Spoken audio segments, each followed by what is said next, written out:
Bonjour, bienvenue dans cette nouvelle vidéo où on va parler de l'économie des crypto-monnaies. Laurent Quignon. On dénombrait, selon les sources, entre 1600 et 3000 crypto-monnaies à l'échelle mondiale. Ces crypto-actifs peinent à remplir les trois fonctions économiques d'une véritable monnaie et ne peuvent donc pas être considérés comme tels.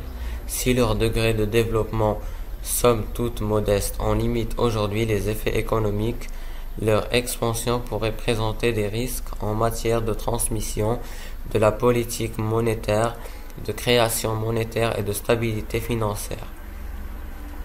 Plusieurs banques contrôlent voient dans l'introduction de monnaie digitale de banque centrale, MDBC, une réponse à ces enjeux.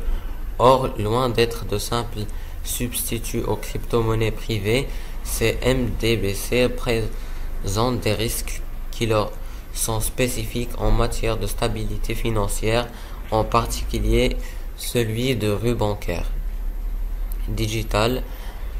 L'éventualité de leur introduction et leur modalité doivent, à notre sens, faire l'objet d'une analyse méticuleuse.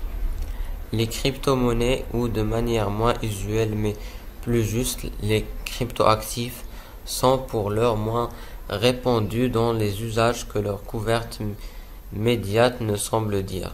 De fait, la vision que la plupart d'entre nous en avons est dominée par la perception d'une grande sophistication technologique et demeure relativement vague. Si certains professionnels et amateurs de nouvelles technologies manifestent un grand enthousiasme à leur endroit, l'économiste se montre plus circonspect.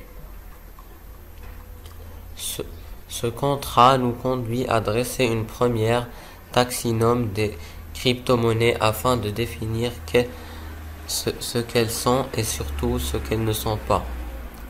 De véritables monnaies. Cette définition économique constitue une étape préalable à une ébauche de l'état de la science qui reste peu fournie à ce stade.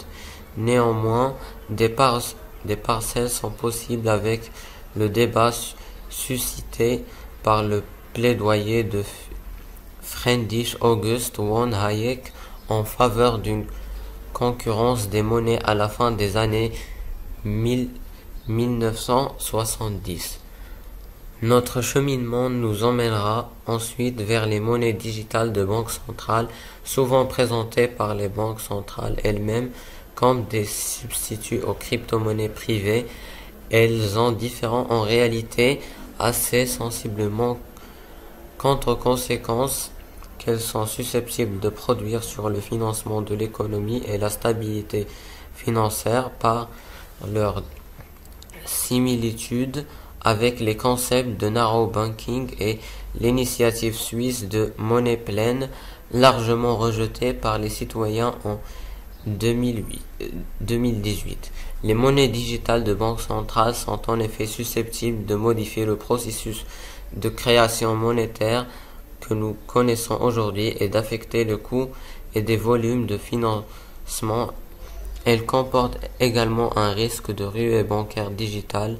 L'éventualité de leur adoption et le cas échéant, leurs caractéristiques doivent donc être mûrement réfléchies afin de minimiser ces risques.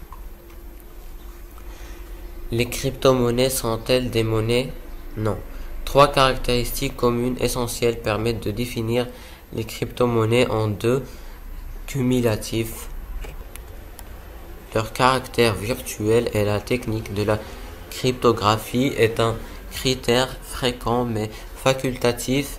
La décentralisation, une première étape, consistera à dresser une typologie des cryptoactifs privés en fonction de leurs caractéristiques principales et de discuter leur qualité de monnaie.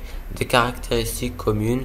Les origines des crypto-monnaies remontent au lendemain de la crise financière de 2008, initialement portée par un courant libertarien animé par la volonté d'autoriser le règlement de transactions en contournant les banques commerciales et, dans une moindre mesure, les banques centrales, elles étaient également motivées par des velléités de contournement des grandes devises établies, dollars, euros, etc.